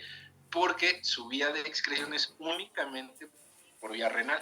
Entonces, un efecto negativo que tiene ese fármaco que ayuda es la levotiroxina, la que le mandan a mi papá, es que como es alta la concentración que le mandan para regular este sistema, solamente se puede depurar por vía urinaria y por eso sale tan concentrada su orina y por lo tanto es tan fuerte su olor, ¿no? La depuración metabólica, ¿cuánto tiempo tarda todo el metabolismo en deshacerse del fármaco? Por ejemplo, si ustedes han tenido pacientes que llevan mucho tiempo con algún tipo de antidepresivo o algún ansiolítico, puede tardar hasta 1 o 2 meses que deje el medicamento que se termine de depurar el sistema de la sangre, ¿no? Como que todas las sustancias químicas. Fracción, adelante, Geo. También como aquellos, por ejemplo, las pastillas anticonceptivas, que tienen no solamente uno, sino que son varios, digamos que no tanto contradicciones, se puede decir. O las pastillas para bajar de peso, que la mayoría te dicen que, o sea, uno las toma, pero por ejemplo no lee que la forma de sacar o que es que te puede dar diarrea, que puedes sudar de más, que te puede dar dolor de cabeza, o que inclusive la orina salga un poco más amarilla, o que haya excreciones como con grasa, se podría decir. Exacto, porque son las vías en las que se está eliminando y son parte de efectos adversos, no solo de los psicofármacos asociados, bueno, de los psicofármacos y de la farmacología en general. Todas las sustancias externas al cuerpo pues van a tener vías distintas de eliminación. Y yo digo, o sea, cualquiera, ¿no? La cafeína, o sea, por ejemplo, si ustedes son muy cafeteros, van a notar que su orina va a salir muy amarilla, ¿no? Y cuando consumen más agua van a notar que esa orina se va enniblando. Igual si alguno de ustedes, y con el respeto que cada uno tiene y merece, consume algún tipo de sustancias, dígase cannabis, dígase algún estimulante fuerte, pues se van a dar cuenta que sus vías de eliminación van a presentar estos cambios también, ¿no? Por ejemplo, en la excreción, en la orina se va a ir dando, pero también en la parte de la sudoración. Esto que menciona su compañera Geo, es porque regularmente las pastillas que nos ayudan a bajar de peso son anfetaminas, que son estimulantes del sistema. Entonces, lo que buscan es que el sistema esté acelerado para que queme más rápido grasa y por lo tanto disminuya como más rápido la pérdida del volumen. Pero ¿qué pasa? Un efecto adverso es que como saturamos el cuerpo y lo llevamos a trabajar más rápido, más fuerte, lo que tenemos es que cuando se le quita ese fármaco, el cuerpo sale de ese estado como de alerta de aceleración y lo que hace es vuelve a jalar y por eso vienen los rebotes tan fuertes. ¿Por qué? Porque como ya lo excitamos tanto, ahorita lo que el cuerpo quiere es volver a retomar todo lo que tiene y con comer, aunque comas muy poquito, aumenta rápido de peso. ¿Por qué? Porque el cuerpo es una forma de compensar todo este tiempo que estuvo. Pero son algunos elementos, ¿no? Y algunos puntos más. Listo. Entonces, no se preocupen, esto viene en la parte de de su presentación. Recuerden, la presentación es para ustedes y cómo se va. Entonces, esto fue la farmacocinética, ¿sale? Absorción, distribución y eliminación. Son los 3 puntos importantes. ¿Sí? ¿Dudas con esto?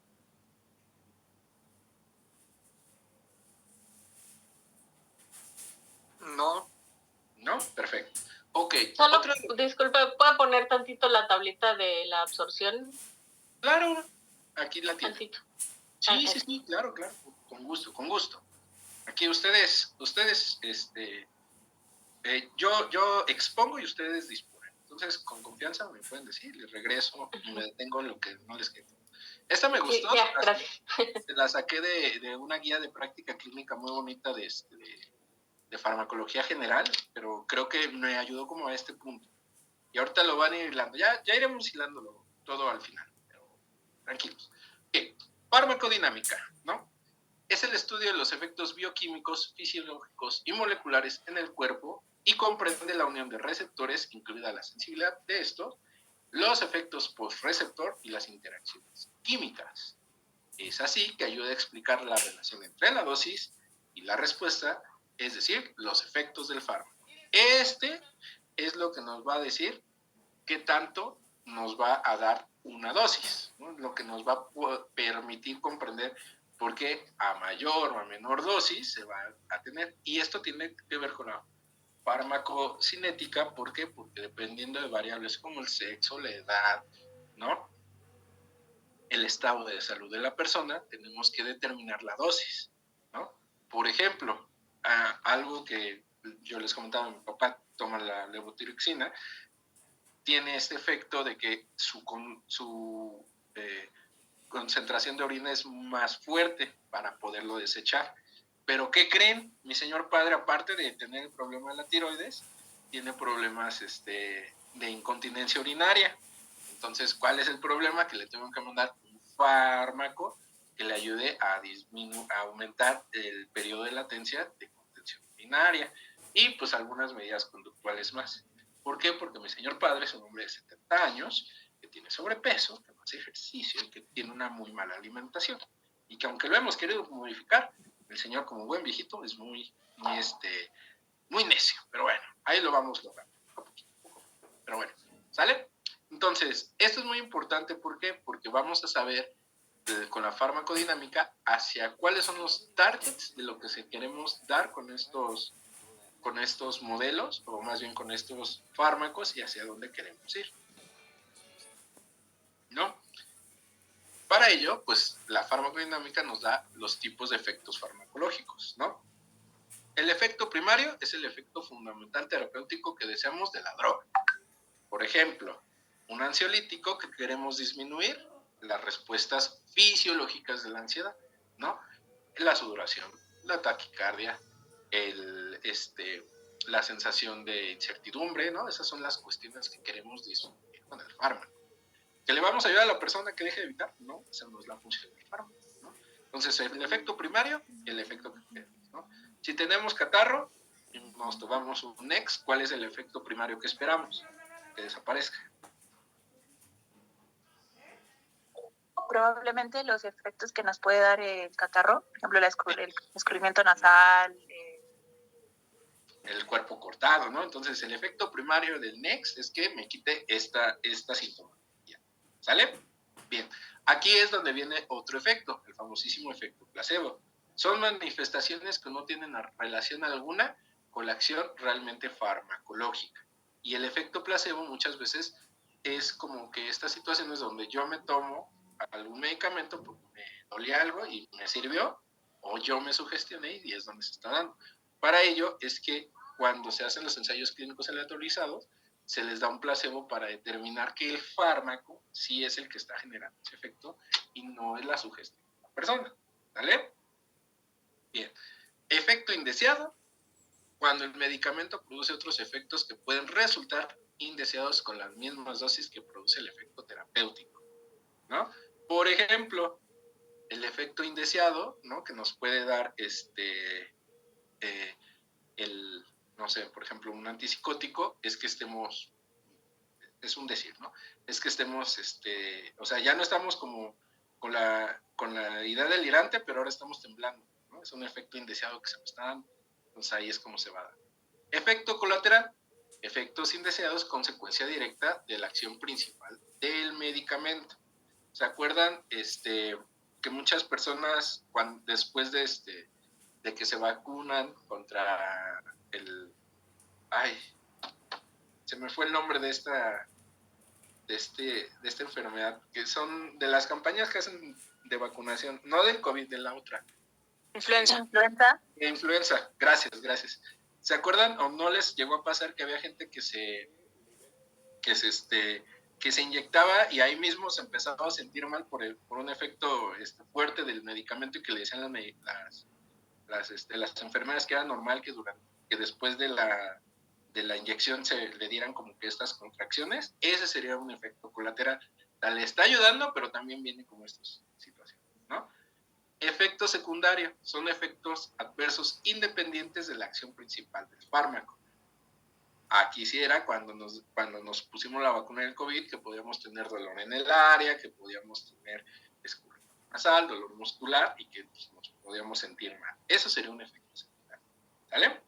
Efecto tóxico, por lo general se distingue de los anteriores por ser una acción indeseada, generalmente consecuencias de una dosis en exceso, ¿no? Entonces es dependiente del nivel de la dosis. Aquí no es tanto que el medicamento como tal sea malo, sino que el efecto es de que nos pasamos de la dosis y eso puede generar efectos mayores de intoxicación, ¿no? Y finalmente el efecto letal, acción biológica medicamentosa que induce la muerte, ¿sale? Les voy a poner un ejemplo que es donde vino este colectivo muy fuerte de que el tratamiento farmacológico para los trastornos mentales eran malos, los famosos barbitúricos. ¿Ustedes llegaron a escuchar de los barbitúricos? No. Sí, un poco. Ok. Los barbitúricos fueron de los primeros fármacos que se empezaron a utilizar para la depresión. Pero ¿qué pasaba? Que empezaron a surgir muchas muertes. ¿Por qué? Porque los barbitúricos tenían un margen clínico muy bajo para que una dosis fácilmente se volviera tóxica o inclusive letal. O sea, a mí Horacio pesó ahorita como 88 kilos, según yo, no me he pesado. Para mí me podía tomar una pastilla de un barbitúrico completo y me ayudaba. Pero, por ejemplo, Geo es mujer y pesará por ahí de unos 50 kilos. Para ella, la misma pastilla le podía generar un efecto tóxico o inclusive letal. ¿Por qué? Por la variable asociada al peso y al sexo. Como yo soy más pesado y yo soy varón, me daba como mayor nivel de tolerancia al barbitúrico. Pero ella, al ser mujer y tener un menor peso que yo, su cuerpo no tenía la misma tolerancia. Denme un segundo. ¿Qué pasó? ¿Vale? Ya, perdón. ¿Sale? Entonces, esto va a ser importante, ¿por qué? Porque el estudio de las dosis va a determinar cuáles son los efectos primarios, el efecto terapéutico, y también nos van a dar los efectos secundarios. Por ejemplo, las benzodiazepinas tienen un umbral clínico muy amplio. O sea, es difícil que una persona que tome muchas benzodiazepinas pueda llegar a morirse. Lo único que puede pasar es que le da un efecto tóxico por el nivel de dosis tan elevado. Y va a tener efectos adversos como que pues van a poder, no van a poder dormir porque las benzodiazepinas pues son, el exceso de benzodiazepinas pues hace que la persona no induzca el sueño tan rápido. ¿Sale? ¿Dudas con esto? Yo creo que esta es la parte más, como, más bien esto lo deberíamos de conocer no solamente los que estamos en el área de la salud, sino el público en general, porque hubo mucha automedicación y, por ejemplo, de que cualquier cosita me ha tocado escuchar que entre personas dicen, pues tómate un clonazepam, medio clonazepam, a mí me sirve. Ajá, pero a ti por la situación te puede servir, pero a la persona que se lo recetaste o se lo dijiste o se lo comentaste, puede ser que no le sirva. O entre chicos me ha tocado que se comparten de, toma, te voy a dar un clonazepam, tómate medio clonazepam y no te va a hacer nada. Sí, Y en es como efecto. de, ajá, pero a ti no te hizo el efecto, pero a tu compañero sí le puede dar, ¿no? O también Sí, la totalmente. parte de la automedicación de, no, pues pasaba mucho con el tema del dengue, que el dengue se pide que no se tome el ácido acetilsalicílico, ¿no? Y mucha gente en este desconocimiento pues se tomaba luego que una aspirina o que algún medicamento comercial que tuviera ácido acetilsalicílico y se transformaba en dengue hemorrágico. Ok, sí. Por la situación de que pues no sabemos y nos automedicamos y es, como dice nuestra compañera, que es como de que me lo dijo mi vecina que me lo tomara porque a ella sí le sirvió. No. Entonces esta parte sí también la tiene que conocer el público en general para evitar muchas cosas. Sí, de hecho, eso es algo muy importante, digo, ya, o sea, por eso como que lo estructuré así, que empecemos con el más y ahorita, porque justamente el ejercicio final que vamos a hacer para el taller del día de hoy es que nuestra labor como psicólogos clínicos, yo es lo que siempre trato de traducirle a ustedes, colegas, es no pelear con los psiquiatras, porque me ha tocado que hay psiquiatras malos que no te explican nada de esto y eso lo deberían de hacer ellos, que son médicos, pero que con una buena psicoeducación de esta podemos ayudar como a que la persona vaya desarrollando tanto una mejor adherencia al tratamiento médico general o una adherencia al tratamiento médico psiquiátrico, ¿no? Y eso nos va a ayudar. ¿Por qué? Porque es lo que les digo, sí, el fármaco te disminuye los síntomas de ansiedad. Obviamente no te va a ayudar a aumentar tus habilidades sociales, ¿no? Por ejemplo, una persona con ansiedad social, eso ya no nos toca a los. Pero bueno, entonces, todo bien hasta acá, me da gusto que están tan entretenidos, que están tan participativos, para mí siempre es muy grato cuando están así. ¿No? Entonces son estos efectos. Entonces, su ejercicio de esta segunda parte, van a tener 5 minutitos, van a buscar cuáles son los efectos todavía no nos vamos con psicofarmacología, nos vamos a buscar efectos de unas pastillas que me gustan mucho, que se llama Chronotaps. Aquí se las pongo en el chat. ¿Listo? Van a tener 5 minutos para buscar, ¿no? Así, poquito googleo. Se los pongo para todos en la runa. ¿Listo? Entonces, ejercicio. Los puntos. Buscar los efectos de las Chronotaps. Sí, Chronotaps. ¿Sale? Estas son algunas, es un medicamento que ayuda a dormir, mejorar, pero que todavía no es como de uso psiquiátrico. O sea, bueno, ahí indagaremos un poquito, ¿sale? Bien sencillo, cuál es el efecto primario, los efectos secundarios y los efectos que ustedes encuentren de este medicamento, ¿sale? Ese va a ser su ejercicio. Tienen 5 minutos. Chronocap. Sí, es ese mero, Alejandro. ¿Listo? Sencillito, 5 minutos, búsquelo y identifiquen los efectos para que vayamos viendo y lo vayamos hilando con lo demás. ¿Sale? Corre tiempo, échenle. ¿Contiene melatonina? Sí. Ok.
Hola, ¿cómo estás, Marta? Alma, buenas tardes. ¿Están en ejercicio? ¿Están en ejercicio? El ejercicio es que busquen el Chronocap y busquen los efectos del medicamento. Es lo que estamos haciendo. Empezamos 11:40, tenían 5 minutos. igual, si gustas, velo haciendo y nos lo vas compartiendo en el chat. Pero yo aquí ando, nada más que apago la cámara porque luego siento feo que los alumnos sienten como que los estoy viendo y los estoy presionando.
Sí, por nada, chicas. El buen Jorge, muy bien. Jorge Bravo. Ok. Nos comparte nuestro queridísimo compañero Jorge acá por el chat, chicos. Ahí déjenme prender la cámara, perdón. ¿Qué efectos secundarios más comunes de la melatonina incluyen los siguientes? Dolor de cabeza, mareos, náuseas, somnolencia diurna. Entre otros efectos secundarios menos comunes pueden incluirse sueños vívidos o pesadillas, depresión a corto plazo, irritabilidad, calambres estomacales, diarrea, estreñimiento, disminución del apetito. Muy bien. Efecto primario, receptores de melatonina MT1 y MT2 e interviene en la regulación del ritmo circadiano y del sueño. Efecto primario, induce el sueño. Efecto colateral, somnolencia. Efectos secundarios, dolor de cabeza y mareos. Muy bien, muy bien. Gracias, Andrea. Andrea o Liliana, ¿cuál te gusta más?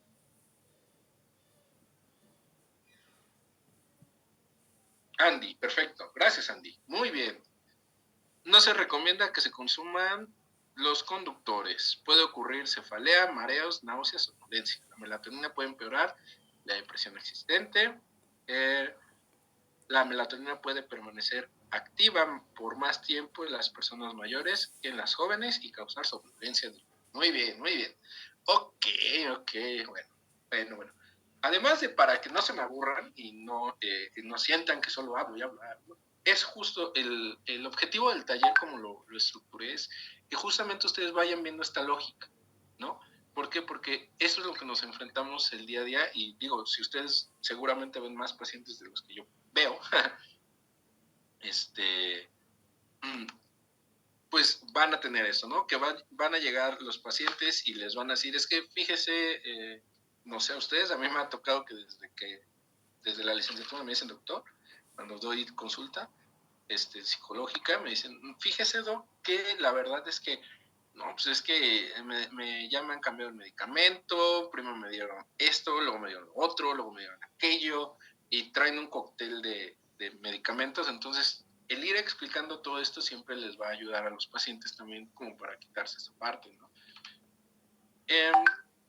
Cefalea, muy bien, excelente. En lactancia tampoco es recomendable. Listo, muy bien.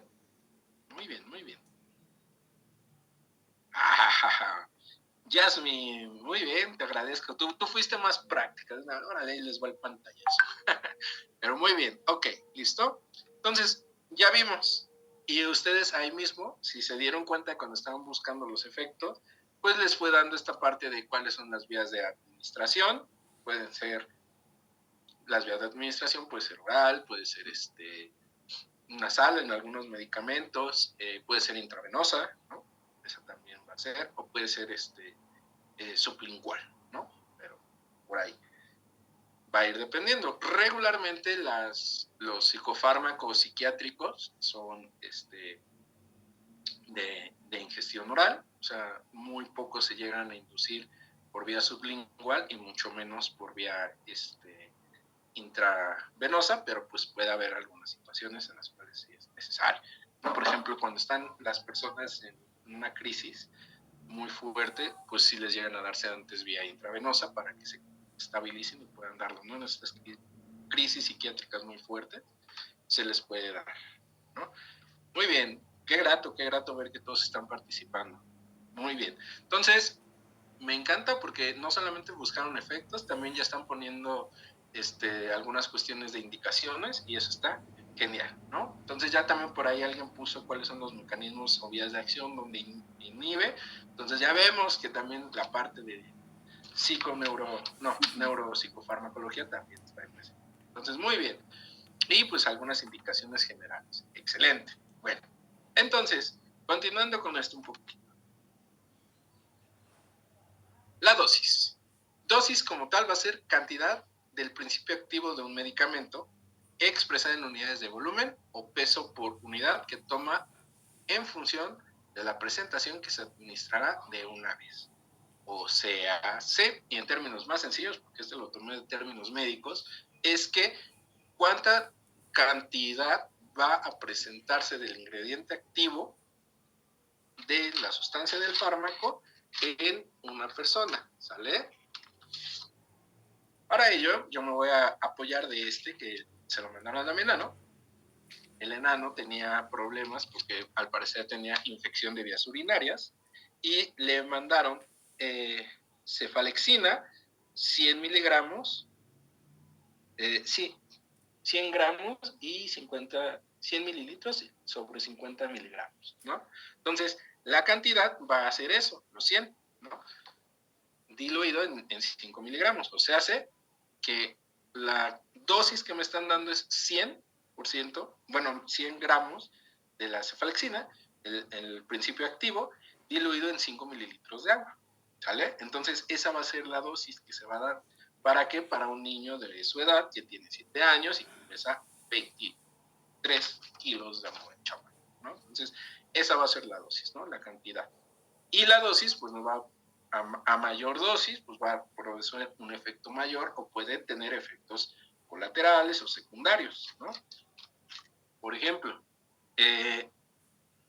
al enano le mandan, para su TDA, le mandan metilfenidato en 10 miligramos y la dosis le dura 4 horas. Entonces, ahorita conforme vaya creciendo, puede que la dosis aumente a 20 miligramos para que le dure 8 horas. ¿Sí? Se doble el tiempo. Pero puede haber que haya dosis que el medicamento es muy potente y que por ende se tiene que mandar una menor dosis para generar efectos menos secundarios. Por ejemplo, cuando se manda media pastilla, un cuartito.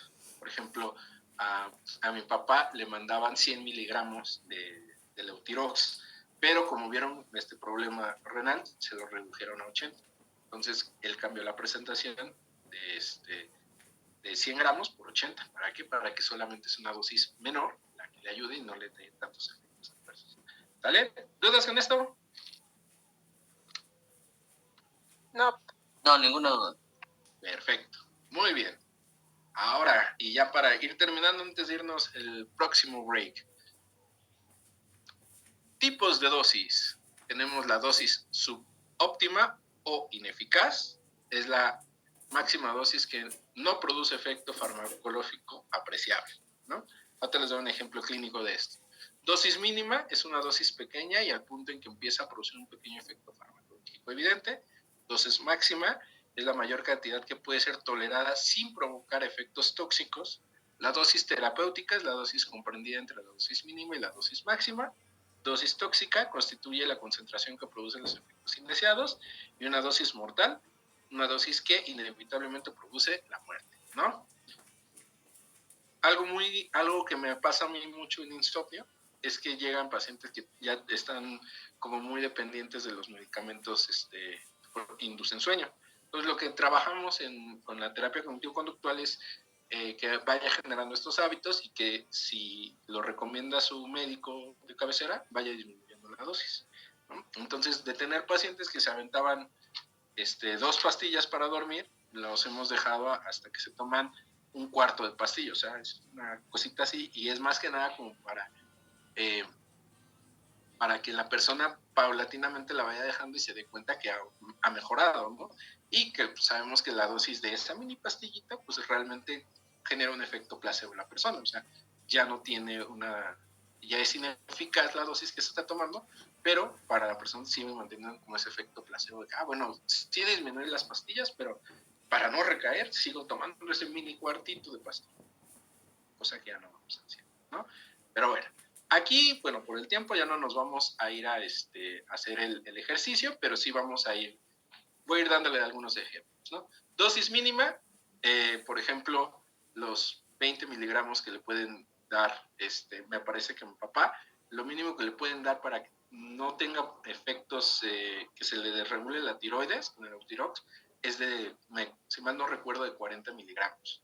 Es lo mínimo que le puede dar para que se mantenga activo y que no empiece a desregularse, ¿no? La dosis máxima que le pueden llegar a dar a él por su edad son 120 miligramos. La dosis terapéutica oscila entre los 80 y 100 gramos. ¿Por qué? Porque es para su edad, su condición y las variables genéticas de un papá son las dosis máxima, y eso una vez lo regañaron muy feo, es que un efecto que tiene, o bueno, que le produce el problema de la tiroides es que le dan bajones de energía. O sea, mi papá puede estar tranquilo platicando con ustedes. De hecho, si estuviera aquí en la casa, estaría aquí de chismoso conmigo. Y de la nada le empieza a dar mucho sueño y se tiene que ir a acostar. Entonces, un día le dieron aproximadamente como 4 bajones seguidos. Entonces, mi papá, en su desesperación, se le ocurrió tomarse 2 pastillas de 100 miligramos, o sea, 200 miligramos de Eutirox, y pues se lo puso el médico patas para arriba porque le dijo que era una dosis muy alta y que pudo haber tenido efectos pues tóxicos severos, que para nuestra buena suerte no fue así, pero que se fue dando, ¿no? Y pues una dosis mortal, no quiero averiguarlo, pero me imagino que si con 200 miligramos papá se puso un poquito mal, pues si llega a tomar más, no sé, unas 4 pastillas, o sea, 200 miligramos, ya podría llegar a tener un efecto mortal, ¿sale? Entonces, esto es muy importante porque aquí con esto es donde tenemos que entrar nosotros. Nosotros tenemos que entrar en la psicoeducación con la parte de las dosis. ¿Por qué? Porque los pacientes van a decir que este mito como de que es que si tomas te puedes morir. ¿Por qué? Pues porque los barbitúricos con una dosis, es lo que les decía, la dosis de ellos, de los barbitúricos, tenían efectos muy variables, no se conoce mucho su farmacodinámica y su farmacocinética. Entonces la dosis terapéutica variaba muchísimo entre una persona y otra. Entonces, como yo les decía, yo me podía tomar un barbitúrico de 50 miligramos y Andy se tomaba la misma cantidad y para ella ya podía estar generando, porque por variables del sexo, la edad, ¿no? Principalmente el peso. Por ejemplo, pues yo soy más pesado que ella, seguramente, entonces, ¿no? Entonces, eso es aquí donde podemos ir viendo. Ya cuando llegamos y hacemos la psicoeducación, pues es cuando vamos a poder entender esa verdad, ¿sale? Pero bueno, hasta aquí, ¿alguna duda? Con confianza, ella sabe. Aquí, todos listos, todo fine. Todo bien. Perfectísimo. Muy bien, entonces, ahorita que regresemos del break, vamos a entrar con esta parte que es selectividad, pero ahorita no voy a entrar, ¿sale? Entonces, son las 11:57, me parece que el primer break es ahorita a las 12. Entonces, no sé si el maestro Alberto nos da luz verde, y para no dejar este temita como cortado, pues empezamos el break de una vez. ¿Qué le parece, profesor? ¿O qué les parece a ustedes, chicos? Sí, está bien. ¿De cuánto tiempo sería? Me parece que dijo que era de 12 a 12:15. No sé si entendí mal. Sí, mencionó 15 minutos. Ah, ok. Entonces, son 11:58. A las 12:13, pues empezamos. Retomamos. ¿Les parece bien? Ok. Gracias. Bueno, Recording entonces, más stopped. que nada para no dejar cortado este tema.